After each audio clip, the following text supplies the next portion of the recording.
दूर दराज के एक राज्य में एक मंत्री अपनी दो जुड़वा बेटियों के साथ रहता था। जुड़वा होने के बावजूद दोनों का स्वभाव एक दूसरे से बिल्कुल अलग था। एक का नाम था काव्या और दूसरी का किमिया। कितना खूबसूरत है आज का दिन और उतना ही खूबसूरत ये नजारा। मुझसे ज्यादा खूबसूरत नहीं हो सकता। हाँ मेरी प्यारी बहना, तुझसे ज्यादा खूबसूरत नहीं है।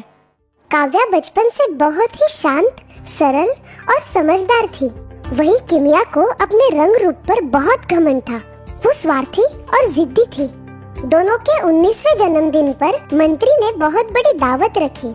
सभी राज्य के राजा और उनके परिवार को बुलावा भेजो। इस भव्य दावत में सभी लोग सज धज कर आए थे। काव्या की नजर एक आकर्षक राजकुमार पर पड़ी।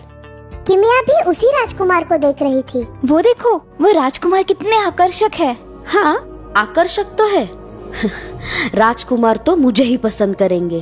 क्यों? मुझ में क्या कमी है? तुम अच्छी तरह से जानती हो। दावत में राजकुमार के परिवार वाले किमिया के लिए शादी का प्रस्ताव रखते हैं। ये बात जानकर काव्या मायूस हो जाती है और जंगल की तरफ चल पड़ती है।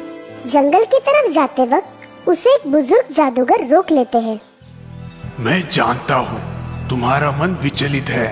तुम जंगल में जा सकती हो, पर याद रखना अपने कर्तव्यों का पालन करना। कोई भी काम करो, आशावादी आचरण के साथ पूरी मेहनत और ईमानदारी से करो और कभी भी हार मत मानना। काव्या, तुम बहुत समझदार हो। मुझे तुम पर पूरा यकीन है। जंगल में थोड़ी दूर जाते ही उसे एक अजीब सी आवाज सुनाई देती है। हाँ? ध्यान से देखने पर उसे हिलती हुई घास दिखाई देती है जहाँ से आवाज आ रही थी। काव्या घास के पास आकर देखती है। अरे ये क्या? हिरन, तुम इस शिकंजे में कैसे फंस गए? रुको, मैं तुम्हें शिकंजे से बाहर निकालती हूँ। वाह, कितने खूबसूरत हो तुम। बिल्कुल सोने जैसे चमक रहे हो। बहुत बहुत शुक्रिया। हाँ, तुम बोल सकते हो? हाँ, तुम्हारा दयालु आचरण देखकर मैं बहुत प्रसन्न हूँ। अब तुम आगे बढ़ती जाओ। वो आगे जाती है। उस डरावने जंगल में आगे बढ़ते हुए काव्या को अब थोड़ा सा डर लगने लगता है। अरे बाप रे, कितना घना जंगल है। आगे जाकर काव्या को एक हंस जाल में फंसा हुआ दिखाई देता है। अरे ये क्या? तुम इस जाल में कैसे फंस गए? हंस बहुत छटपटा रहा था। शांत रहो, मैं तुम्हें इस जाल से छुड़ाती हूँ। काव्या उस जाल से हंस को बाहर निकालती है। जैसे ही हंस जाल से बाहर आ जाता है, वो अपने खूबसूरत पंख फैलाता है। अब तुम आजाद हो। शुक्रिया, तुमने मुझे जाल से आजाद करवाकर नया जीवन दिया है। हाँ? तुम भी बोल सकते हो? हाँ, तुम बहुत दरिया दिल और निस्वार्थ लड़की हो। अब तुम आगे बढ़ती जाओ। आगे जाकर काव्या को एक बेजान और सूखा हुआ पेड़ दिखाई देता है। अरे, ये पेड़ तो सूख गया है। लगता है इसे पानी की जरूरत है। वो पास की नदी के किनारे जाती है। वहाँ एक घड़ा रखा हुआ था। वो उस घड़े में पानी भरकर सूखे पेड़ पर डालती है। पानी डालते ही पेड़ में जान आ जाती है। हाँ? अरे ये क्या? हाँ? अरे अरे अरे, ये क्या हो रहा है? धन्यवाद, तुमने मुझे पानी दिया। हाँ? तुम भी बोल सकते हो? हाँ। लड़की, तुम बहुत नेक दिल की हो और तुम्हें किसी भी चीज का लालच नहीं है। तुम्हारा दयालु आचरण देखकर मैं बहुत प्रसन्न हूँ और मैं तुम्हें तोहफे के तौर पर कुछ देना चाहता हूँ। जाओ, वहाँ जो नदी है उसमें एक डुबकी लगाओ। ठीक है, जैसी आपकी आज्ञा। काव्या आगे जाकर नदी में डुबकी लगाती है और जैसे ही वो बाहर आती है, उसे कुछ नया सा महसूस होता है। उसका रंग रूप अब बदल गया था। वो बहुत खूबसूरत हो गई थी। ये देखिए, लेकिन ये सब कैसे? ये तुम्हारे कर्मों का फल है। मेरा सौभाग्य है कि मुझे आपके दर्शन हुए। मैं ये नहीं जानती कि ये सब कैसे हुआ, लेकिन मैं बहुत खुश हूँ। हमेशा खुश रहो बेटा। मेरी एक सूखी टहनी तोड़ो। जैसे ही काव्या एक टहनी तोड़ती है, वो टहनी एक अंगूठी में बदल जाती है। तुम्हें जब भी कोई दुख हो या मन चिंता से घिर जाए तो इस अंगूठी को चूम लेना, तुम्हारी सारी चिंताएं दूर हो जाएगी।